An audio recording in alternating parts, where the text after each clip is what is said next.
Il était vers 15 heures cet après-midi quand les 9 femmes et 3 hommes, membres du jury, ont prévenu le juge qu'ils en étaient arrivés à une décision face à l'accusée Sylvie Rochon. Nous, la poursuite, on doit toujours être moralement convaincus d'être en mesure de remplir notre fardeau.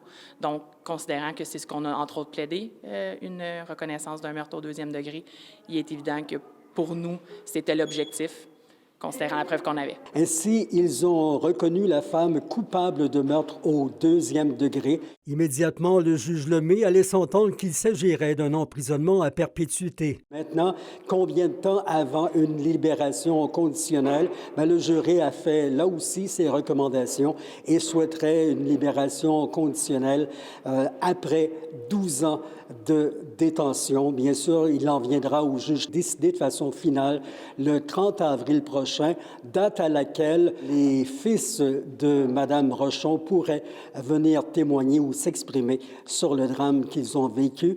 Les gens qui pourraient aussi avoir des choses à dire, qui ont été victimes de l'événement survenu le 30 janvier 2022, pourront aussi en parler.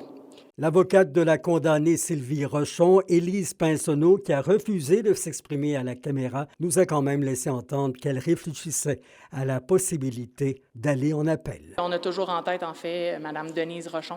Donc, pour nous et pour les fils de Madame à qui on a parlé régulièrement, c'est certain que c'est une certaine forme de soulagement, mais notre travail est surtout que justice soit rendue. Yvon Moreau pour RNC Nouvelles à Rouyn-Noranda.